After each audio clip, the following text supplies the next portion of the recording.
Hello guys, welcome back sa aking YouTube channel. Meron pala akong ituturo ngayon. Kakabit lang ako ng magtitesting lang ako ng alarm.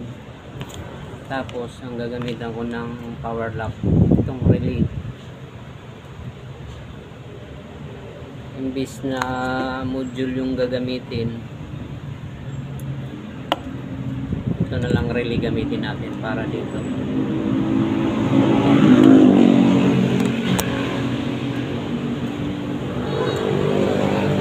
Ito yung alarm. Tapos itong relay 87A para gumana yung power lock.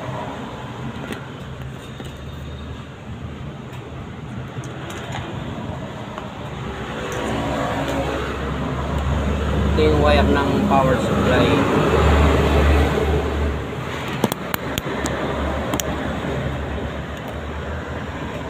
Ayan, nandun nakapatong yung power supply.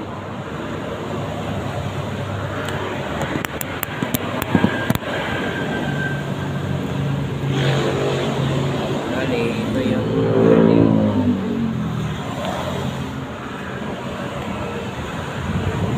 Isang pa kakabit natin sa number 30.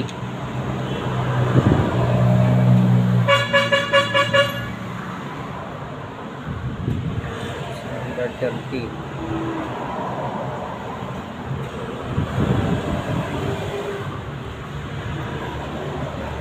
Ito namang isang relay sa number 30 din. Kabila.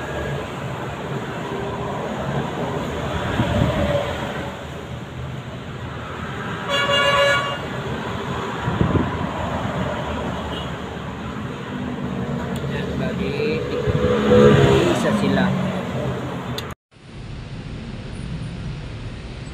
Ito na yung connection ng relay natin. Itong dalawang papunta sa power lock number 30. Ito namang nasa gitna, yan yung 87A. 87A. At ito namang puti na dalawa nasa gilid, yan yung 85, papunta to sa alarm. Yan, papunta yan dito. Ito namang isa, ito namang dalawa, ano to, 86 at saka 87, pinagsama ko. Dalawang 86, dalawang 87. Yan, magkasama yan sila. Tapos ito yung pula, ito yung power. Galing yan dun sa adapter nandiyan sa gilid.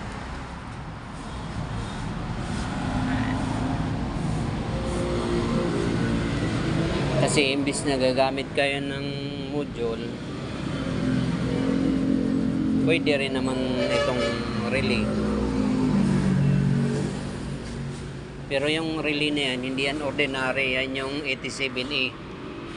Kapag pinindot natin to, maglalak-unlock na yan. Pass.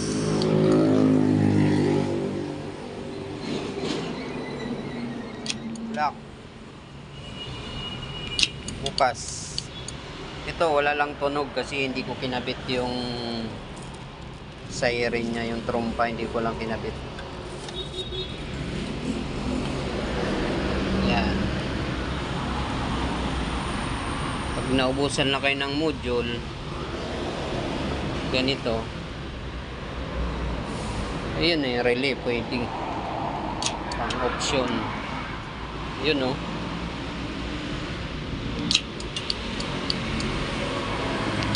Lock. Bukas. Dalawang 30, tig-isang wire. Yung gitna 87A, ground. Ground yung 87A. Yung 85, yan yung papunta sa alarm. Bali, ang papasok nito ay negative trigger. Ito namang 86, 87, yan yung power. Ganyan lang kadali.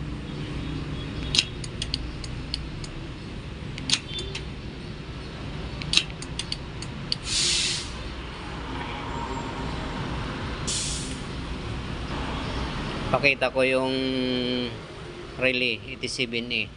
May pangalan doon. Yan, ito yun. Yan yung kung makita yung 87A.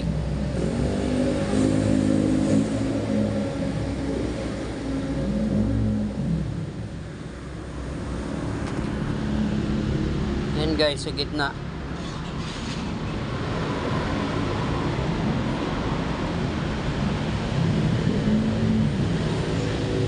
Itong gitna, may nakasulat siya 87, tapos may letter A.